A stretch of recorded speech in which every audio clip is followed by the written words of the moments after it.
ভাই তুই তাড়াতাড়ি আয়, না হলে তো বাবাকে মেরে ফেলবে। টাকা। আর 5 মিনিট সময় দেন, ভাই কিসে 1 কোটি টাকা নিয়ে চলে আসবে। টাকা। আপনার বাদ হচ্ছে, আর একটু সময় দেন।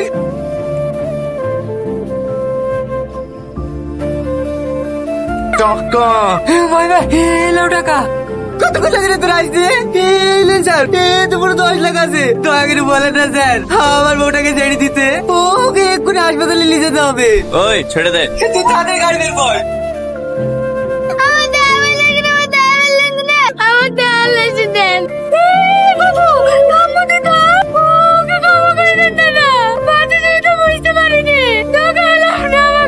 চুপ, বাচ্চা জন্ম দিয়েছি, বাচ্চা স্বামী রাখতে পারিস নি। এর পরের বার যদি এরকম হয় না, সোজা উপরে পাঠিয়ে দেবো, কথাটা মাথায় রাখিস। এই চ। আজিজ, কত সময় লাগে আসতে? কখন থেকে বসে আছে? লালা রাগ করো না, দাদা ছিল তো তাই একটু দেরি হয়ে গেল। হ্যাঁ শাহিন, তুই আবার কোথায় আছিস? না রে ভাই, তোদের এই প্রেমের মধ্যে আমি নাই। প্রীতির ভাইকে তো তুই ভালো করে চিনিস। একবার যদি তোদের এই ভালোবাসার কথা জেনে যায় না, তোদের সাথে সাথে আমাকেও পুঁতে ফেলবে। তাই বলে হয়? তুমি না থাকলে নৌকা চালাবে কে? না না, ও তো পাগল শাহিন না, ও শালা পাগলা বলি তোমার সাথে প্রেম করছে।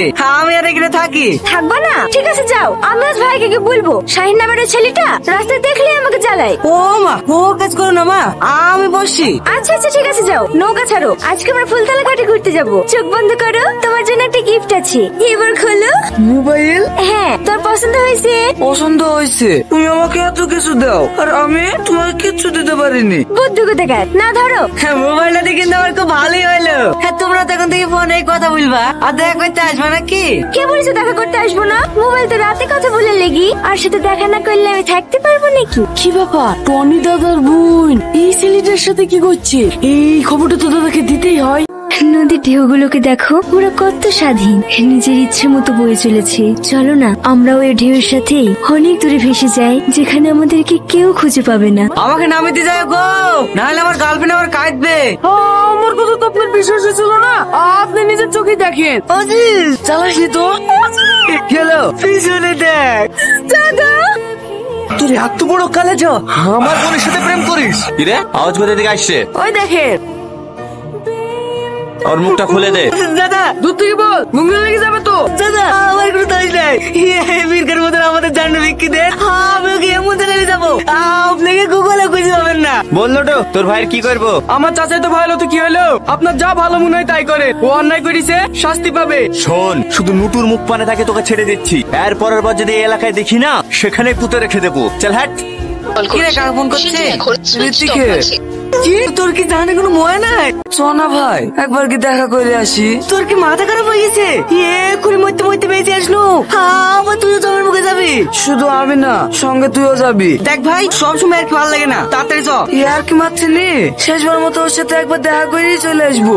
আসতে দিলে তো আসবি, দেখা করতে যা, ওইখানে করে বুঝিতে হবে। সবাই ঠিকই বলে রে বন্ধু, বিপদের সময় কেউই পাশে থাকে না। ঠিক আছে লে, বন্ধু লিখে জানতে দেবে তো, চো দেবো।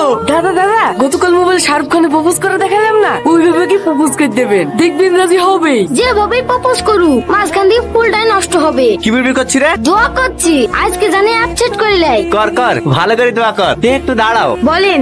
I love you. আর কিছু? তুমি তাহলে আমাকে ভালোবাসবে না? আপনি যদি আমাকে মেরেও ফেলেন না, তা আপনার মতো গুন্ডাকে ভালোবাসবো না। ভালো তো তোমাকে বাঁচতেই হবে। নইলে কি আমাকে তুলে লেগে বিয়ে করবেন? একটা কথা মাথায় রাখবেন, মস্তানি করে মানুষকে ভয় দেখানো যায়, কারো ভালোবাসা পাওয়া যায় না। দাদা, ও আপনাকে এভাবে ভালোবাসবে না। আপনি শুধু একবার হুকুম দেন, এক্ষুনি তুললে কি আপনার সাথে বিপরীত দিছি।